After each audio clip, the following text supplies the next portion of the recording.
Hi guys, it's Xenia. Welcome back to my channel.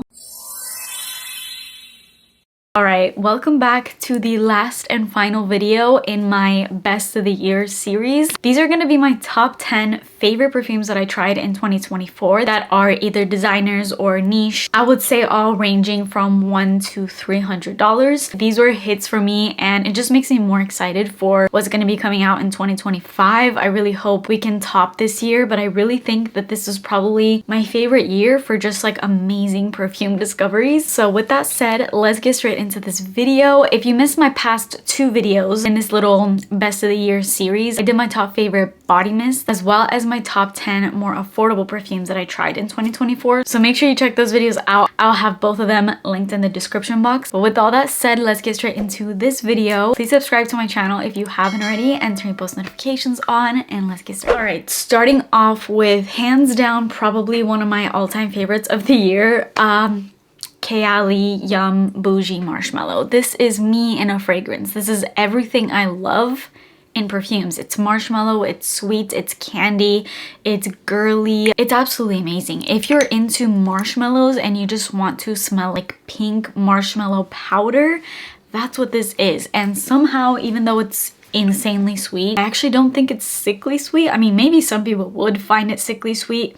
I personally don't. It is hands down one of the most complimented scents. I don't know what they put in here, but every time you put this on, people will come up to you and ask you what you're wearing. I was literally waiting in line the other day at Marshall's and the lady behind me was like, "You smell really good," and she made me tell her what I was wearing and she was like, "Oh, I have to buy that because you smell amazing." This perfume has top notes of freesia, Italian lemon, nectarine blossom and apple, middle notes of marshmallow, strawberry, coconut and orange blossom, and base notes of whipped cream, sugar, vanilla, musk, raspberry and ambroxan. Now that is the full list of the notes, but the key notes in here, which are the notes that you can smell the most, are freesia, strawberry, pink marshmallow, creamy coconut, whipped vanilla, and pink musk. If you can just kind of imagine what all those notes together would smell like, it's this fragrance. It's like pink, strawberry, marshmallow, fluff, creamy at the same time. It's addicting. If you're into sweet candy-like marshmallow scents,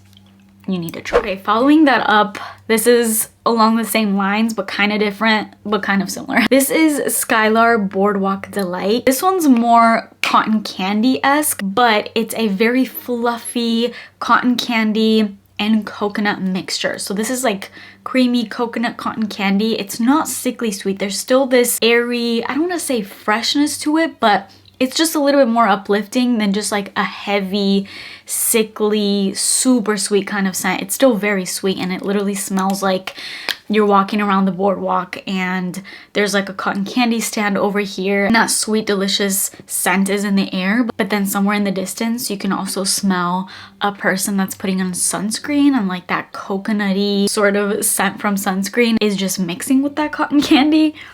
That's what this smells like. This has top notes of watery notes, raspberry and apple, middle notes of coconut milk, water lily, guava blossom, and base notes of cotton candy, vanilla, musk, solar notes, and amber. It's pretty much just a fruity cotton candy kind of fragrance, but it's not that burnt sugar sort of scent that cotton candy sometimes gives off. It's more of just like a creamy, honestly, when this opens, it almost gives me bubble gum or something mixed with sugar.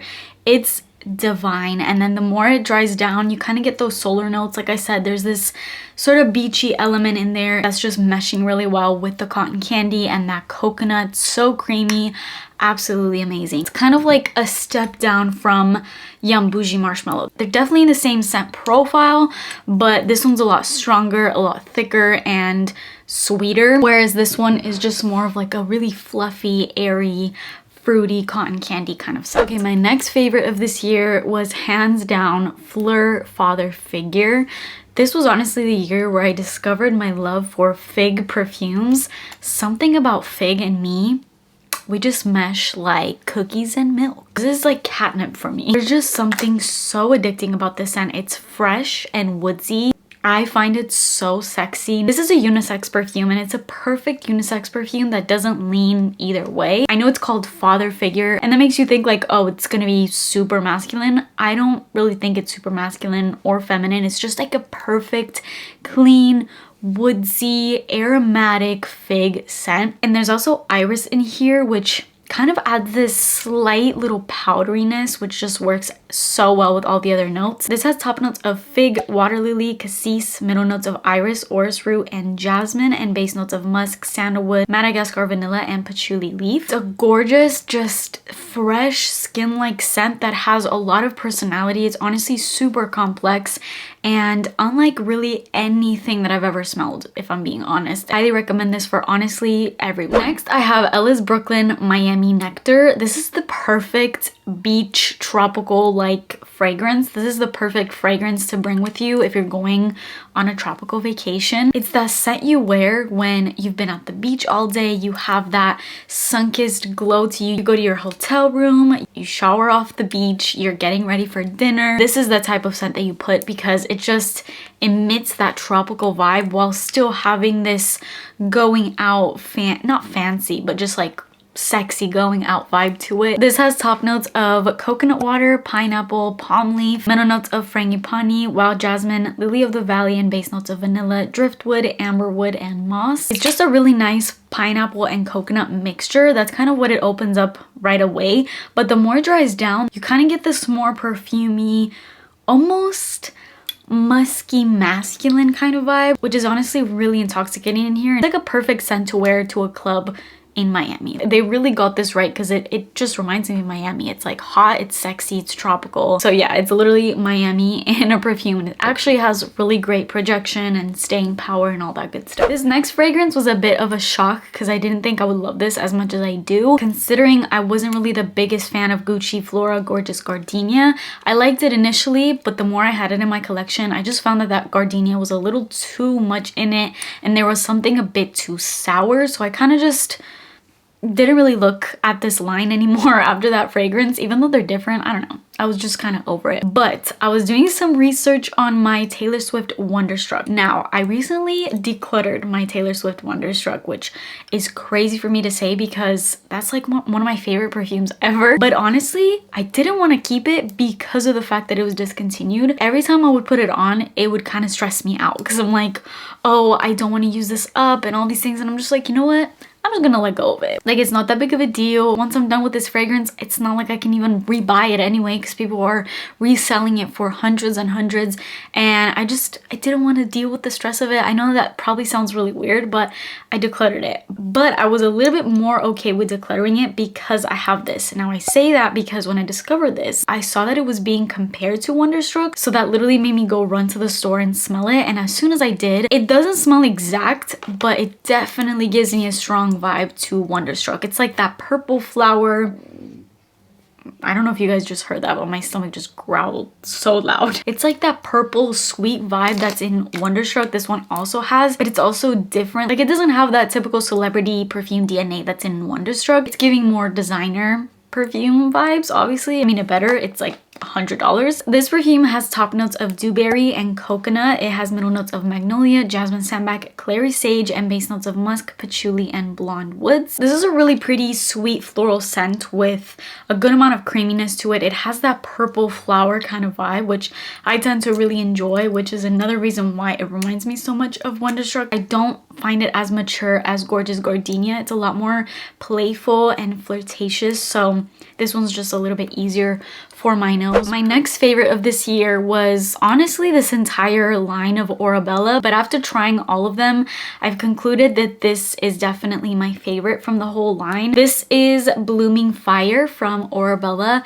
I love these bottles. These bottles are stunning. The only thing I don't like about them is I store all of my perfumes obviously like this, like just like upright, but this one you just kind of have to store like that, so it just like takes up more space in my perfume storage, which is a big first world problem. Like, shut up. Regardless of that, that's not a deal breaker at all. This one is pretty much like a tamer version of Mugler's Alien, which I really love, but it's definitely a lot more subtle. So if Alien was too much for you, check this one out. If you're into like a beautiful, gorgeous jasmine kind of fragrance, this is so good. But honestly, apart from the scent, which I do really love, I am obsessed with the formula of this. All of these perfumes are alcohol free, which is pretty rare. I mean, there are more brands coming out with alcohol free perfumes now than they ever were, but it's still not something that you'll typically find. 95% of perfumes have alcohol in them, but this one, because it doesn't have alcohol, it has this biophase formula, which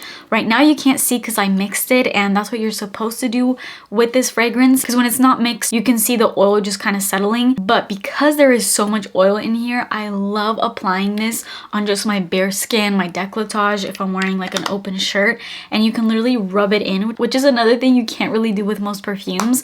And when you do that, it gives you a glow. Like, it's literally like a body oil and a fragrance in one, and it's actually pretty strong. This makes me feel like a goddess every time I wear it. Very green, jasmine type fragrance. It has a very earthy type of smell to it because it is essential oil based. Let's get into more of high-end niche territory. Let's start off with this Replica fragrance. This is actually my only Replica perfume at the moment. I've just never really gravitated too much towards this brand. I think their fragrances are beautiful, and I think it's a unique thing what they're doing with this whole replicating memories kind of thing. I really love that, but I don't know, I just haven't fallen in love with any of their perfumes to the extent that I have with this one. This was a new release of this year, and it's called Afternoon Delight. Now, this is for my true gourmand girlies out there. I'm not talking about, oh, you like the occasional sweet edible scent. No, I'm talking you want to smell like warm baked cookies head to toe. That's what you're gonna get in this fragrance. If you're not into gourmands, like not even slightly into gourmands, do not go anywhere near the vicinity of this perfume because it is ultra gourmand. This fragrance was meant to kind of exude the feeling of walking into a Parisian bakery. It's supposed to smell like warm Madeleine cookies, and that's exactly what it smells like. This has a very simple list of notes, and those are vanilla, whipped cream, Madeleine, sandalwood, and musk. Pretty basic, but I mean, it's a true gourmand cookie scent. This was controversial when it came out, which I feel like every single perfume that comes out now, people just expect so much, which I mean, I get at the same time, but then I'm like, every single perfume release that comes out, we bash. Everybody bashes. Perfume is subjective. Why are we always hating on every single new perfume release? I really love this one. If you're into super creamy, I'm talking like straight up milk, ultra lactonic fragrances, this is it. It's so sweet and creamy. Literally smells like I have a glass of condensed milk and I'm dipping a Madeleine cookie in it. It's that scent to it. My favorite mixing scent of the year, hands down, Molecule 01 from Escentric Molecules. I did an entire dedicated review to this perfume. It has literally one note, and that is ISOE Super, which is a very unique note. It's a molecular note, and it's a note that just adapts to everyone's skin chemistry different. There's people that say they don't even smell this perfume at all, but then they'll walk into a room where somebody's in it, and that other person will be like, oh my god, you're wearing a really strong perfume, but then the person that's wearing it doesn't even smell it. So it's just a really weird fragrance because it's different to everyone's nose, and whatever you pick up from it is whatever you pick up from it. With that being said, it's extremely hard to describe because how can I describe a scent that I smell but you don't? You know what I mean? This is your skin but better. On my skin, even wearing it alone, it's like a very aromatic, woodsy type of fragrance. Even though I love mixing this, I also just love wearing it alone because I'm just obsessed with the scent when it hits my skin. Like, I just want to sniff my skin nonstop. ISOE Super is also known as a booster note, so if you have a poor performing perfume, you can mix it with this and it will just intensify it. So it's great in that aspect, but honestly, it's like a magical perfume. This perfume is so unique, unlike any perfume I really have. The closest perfume I could kind of say that this is similar to is Another 13 from Le Labo, which is another big favorite of mine and one that I get trillions of compliments on. And people say that about Molecule 01 as well, that it's just a huge compliment getter. And Another 13 is another ISOE Super, Umbroxin, Your Skin But Better kind of scent. So I just really love these types of scents. I know that they're not for everyone, but I know the people that love them really truly love them, and they're such signature scents. Second to last favorite of this year was definitely Le Rev by Once Perfumery. This is a gorgeous, grapey, sexy, purple, grape candy type of scent. It kind of reminds me of the grape haichu, but perfumified. Definitely reminiscent of the Givenchy L'Interdit line, mostly L'Interdit Rouge, which is like a really intensified red version of the OG L'Interdit, but this is better, and that's why I really love this, because I was definitely looking into L'Interdit Rouge, but I found it to be a bit of a mess on my skin. The patchouli was too much. There was this really pungent kind of scent that just wasn't working with my skin chemistry. And then I discovered this, and it was everything I wanted L'Interdit Rouge to be. It's not patchouli or heavy or anything like that. It's just gorgeous, sexy grape candy. This has top notes of peony, peach, pink pepper, freesia, middle notes of tuberose, jasmine sambac, orange blossom, and base notes of vetiver and patchouli. This is just a perfect clubbing, I want to feel my sexiest type of scent. I imagine bright red lipstick, red bottoms, all black outfit. That's kind of the vibe that this perfume is giving me every time I smell it. And then my last best discovery of the year is maybe a little bit predictable because I've been talking about it a lot, but that's because I was obsessed the moment that I smelled this for the very first time, and it's been like that every single time that I put this on and wear it. It's honestly one of my newest signature scents, and that is Naxos by Xerjoff. It's a really powerful scent. It's got some kick to it. It's very strong, so if you're not into really strong scents, maybe don't gravitate toward this one, but I wouldn't say any niche perfume is blind buy safe, because they're just a lot. You gotta smell these perfumes, you gotta put them on your skin, you gotta see what they do with you, because there's a lot happening here. So I would never recommend to anybody to blind buy a niche perfume. Obviously, price point being the main reason, because these are way too expensive to just be blind buying, but also they're very unique fragrances that are very specific, and you really just have to put them on your skin to decide for yourself what you think. But for me, this is stunning. This is like a spicy